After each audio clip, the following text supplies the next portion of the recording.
સુરતના માંગરોળની અંદર school bus ચાલકની બેદરકારી સામે આવી છે। વિદ્યાર્થીઓ ભરેલી બસના અકસ્માત બાદ તે ત્યાંથી કૂદી પડ્યો। અચાનક રિવર્સ આવતાની સાથે વિદ્યાર્થીઓ બસમાં જ રહી ગયા।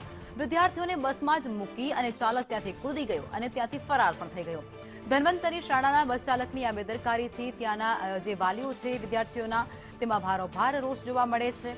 મોટી નરોલી પાસે હાઈવેના ટેકરા પર બસ ચડી હતી। મેનેજમેન્ટ જાણ કરવા છતાં પણ કોઈ ફરક્યું પણ નથી તેવું વાલીઓ દ્વારા આક્ષેપ કરવામાં આવી રહ્યો છે। ઘટનાને લઈ વાલીઓમાં રોષ ફેલાયો છે।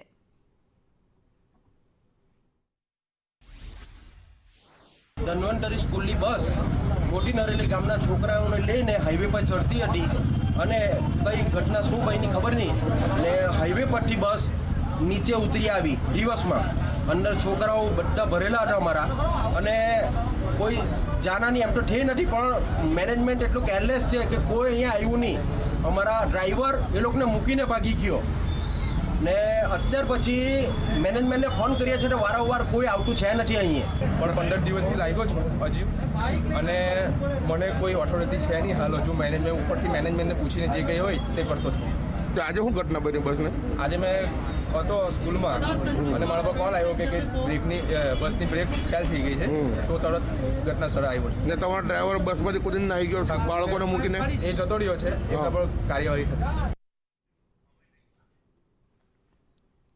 તો આ બનાવ સામે આવી રહ્યો છે સુરતથી, જ્યાં વિદ્યાર્થીઓ ભરેલી એક બસ જે રિવર્સ આવી હતી અને ત્યારબાદ તેનો જે ચાલક છે તે બસને મૂકી અને ત્યાંથી ફરાર થઈ ગયો છે। પરંતુ મુદ્દાની વાત અહીં એ છે કે જ્યારે એ બસ ચાલક બસમાંથી ઉતરીને ફરાર થાય છે ત્યારે વિદ્યાર્થીઓ એ જીવના જોખમે આ બસની અંદર જ સવાર હતા।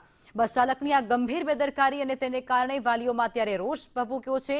ધન્વંતરી સ્કૂલ બસ ચાલકની આ ગંભીર ભૂલ સામે આવી રહી છે। અનેક સવાલો થઈ રહ્યા છે। સ્કૂલ બસને અકસ્માત થાય તો તેની પાછળ જવાબદાર કોણ? બાળકોને બચાવવાને બદલે આ બસ ચાલક જે પોતાનો જીવ બચાવવા માટે કૂદી પડે છે તેને લઈને પણ સવાલ થઈ રહ્યા છે। આ સાથે જ વિદ્યાર્થીઓ જાણે ભગવાન ભરોસે હોય તેવું કહી શકાય આ બસની અંદર।